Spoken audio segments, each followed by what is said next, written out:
Hello, everyone. This is Alfredo Rosales, and this is Real Talk with Alfredo Rosales. And today I actually have a very special guest with me, Elizabeth Martinez. Not only a friend, you're like a sister to me. You were going to say mother. Yeah, I was going to. But you're like a sister to me. We've been through a lot. There's a lot of history there. Yes. I really appreciate you. I admire you, and it was a pleasure to have you here and actually have a conversation with you. And I wanted to talk a little bit about. First of all, let's talk about you. Oh, okay. I mean, you've been in the business for a long time. But funny enough, you've been in the business in the backside. You know, not the popular Elizabeth Martinez, but the very efficient, productive, and successful Elizabeth Martinez. So the question is, how did you start it? First of all, how did you start in the business? How did I start in the business? So I kind of... And how long ago was that? Because I know you're like 20, but... Yeah, I'm 20, but I've been in the business 25 years. So let's do the math on that. Yeah. So I started in the business 25 years ago, kind of on a whim. I had someone say, why don't you get into real estate? And I really thought about it for about 2 seconds, and I said, okay. And that's how I started in real estate. I'm like, yeah, sounds like a good plan to me. So I jumped in there, and I think the first year it was really hard, and I think a lot of people can kind of relate with that. And I was the whole year thinking, what did I get myself into? Why am I doing this? And then I fell in love with it. So here I am 25 years later. Now, I've known you for, I think, the last 20 years. Yeah. And I've seen different sides of you doing business, but now actually caring about people's business. Yeah. How do you transition from going to be one of the most successful teams in Las Vegas to be one of the most successful companies for agents in Las Vegas? It really isn't a big transition, right? Because you're just doing what you do. You do what you love.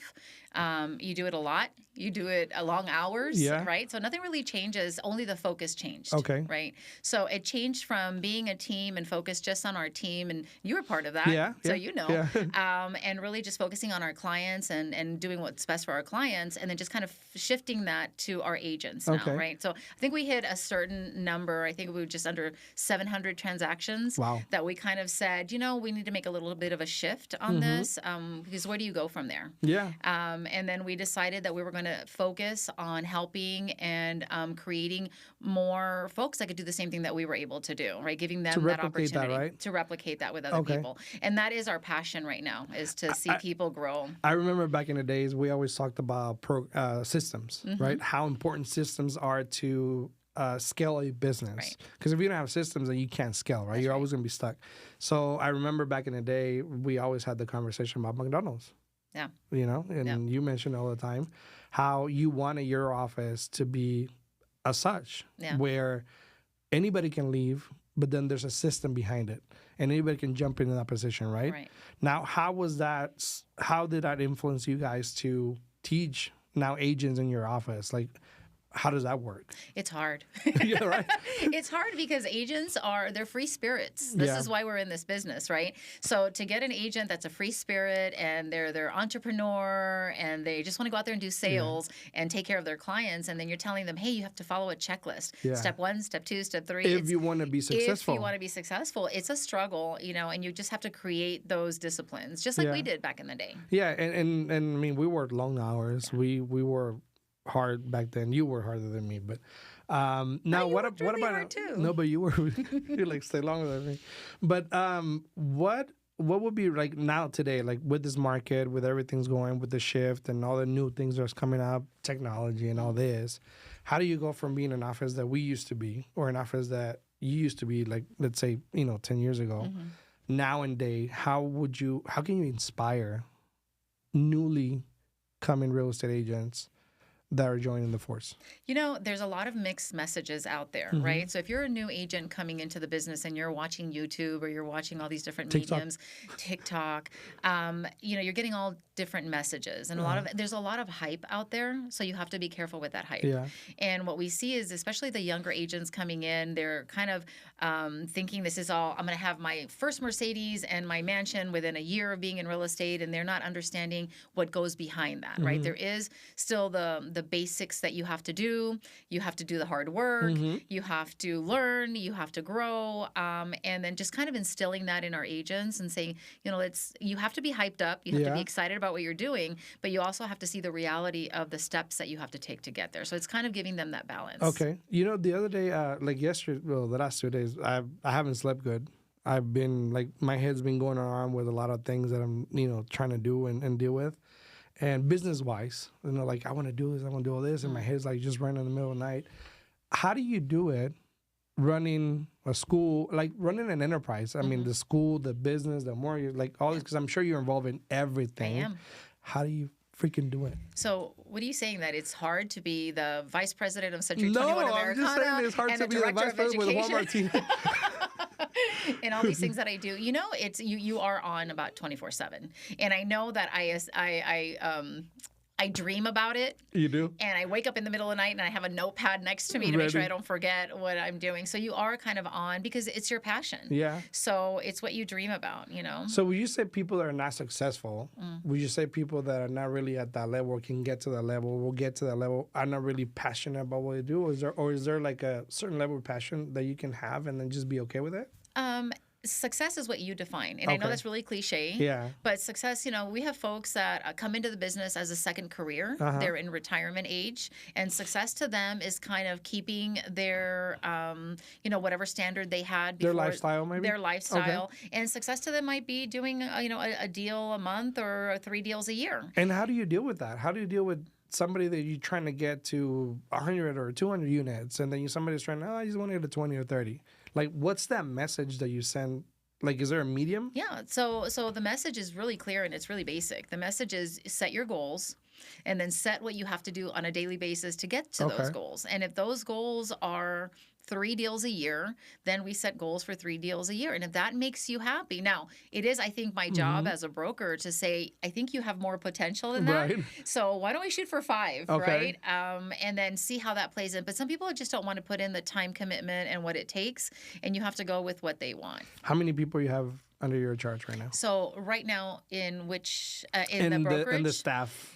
So staff right now, our staff is pretty small right now. So our corporate staff is probably about 4 of us. Okay. And then we have 8 that are, assisting back us. Back end. And what about agent-wise? Agent-wise, we're about 450 right now. Wow. Yeah.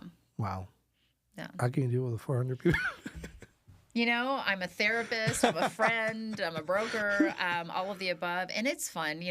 I think that what really attracted me to say yes right away to this industry is because no day is like the next. And know that. Yeah. No deal is like the next. Yep. Every agent has a different personality. So it's fun. I don't get bored. Because I get bored easy, Alfredo. So no getting bored. But I don't see how, though. Not in this business. There's so much stuff going on that I don't see where you get time to get bored. No, there's no getting bored. So let me ask, you even have time to send messages about jokes and stuff. And we send jokes all the time. One of my favorite comedians, yeah. But let me ask you this: what do you think about brokers, competing brokers within a company?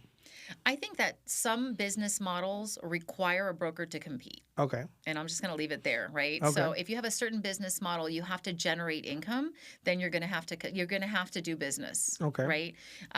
We're not a competing broker. We the day that we decided, it was in 2012. Yeah. Right? That we were no longer going to be a team. We dissolved the team, as you know, and we don't compete. We don't do any deals. The only thing we do is we do have like Freddie Mac and Fannie Mae. We do that kind of thing, but other than that, we don't do any deals. Okay. So, but everybody has their option. And obviously, now would it be okay for it? Like, is it safe for somebody as an agent to go into a computer broker office, or what's the benefit or the downtake on that?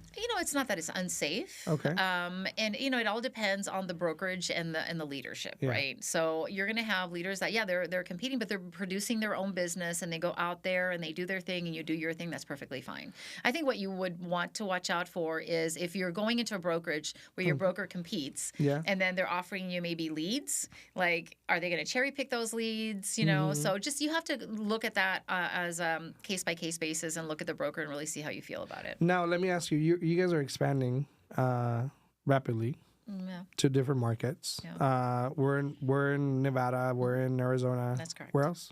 Right now, that's right? it. Okay, Yeah. but Arizona, there's like different places. Yeah. Where do you guys have offices at? So we have offices in Arizona. We have Lake Havasu. Okay. And we are in Bullhead City now. We just opened that office. And we are in Prescott. And Phoenix, we're also in right? Phoenix, In Phoenix, okay. Prescott, Lake Havasu, Phoenix, and Bullhead City. And Bullhead City, and then we have Nevada, Mesquite. So we have Elko, Mesquite, and Pahrump. That's correct. And Las Vegas, and of the course. 4 offices in Las Vegas. So right now, I think we're at a total of 12 offices. Nice. Okay, perfect. Now let me ask you: what's the and I don't know if you have the answer to this, but what do you look for when expanding? Like, when do you know it's time for an agent or an office? Let's say an agent or an office to expand. So for an agent in particular, there are steps, and I'm probably not the right person to ask. Juan would be the right person to ask for that because he has that whole, we did it. And we did it well. And there's a formula. Some agents will come into the business, do their first 5 deals, do a lot of social media, kind of get a following, but not quite the business yet. And then they're trying to expand their team, but they don't have that foundation. Right. So I think you get to a certain point where you're kind of drowning a little bit, which is a great problem to have. Yeah. So you get your first assistant, and then once you're kind of capped out there, then you're going to get your first buyer's agent. So there's a formula for that. Yeah. Now, what about business? A business itself.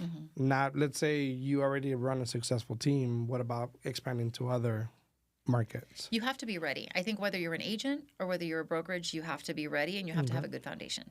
So if going back to the systems, if your systems and your people, so processes and people are super important. What do you call it now? Do you still call it the McDonald's? No, now we call it the Americano way. The Americano way. That's the Americano way. Yeah. So if you have a foundation of good support and good processes, then you're ready for that next level. When you start kind of floundering a little bit, it's time to slow down, get that together, and then, move forward. So you have to be careful not to build because the opportunities are there and you're building and building, but you're not building that foundation because it can crumble. So talk to me about the Americana Real Estate School.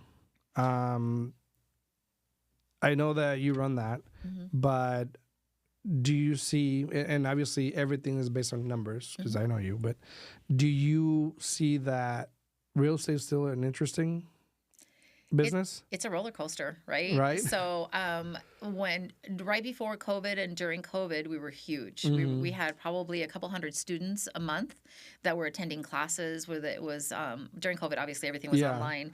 But right now we're probably seeing about half of what's going on. And I think that the media and what's being said out there and all of the uncertainty with everything that's happened is slowed it down. Yeah.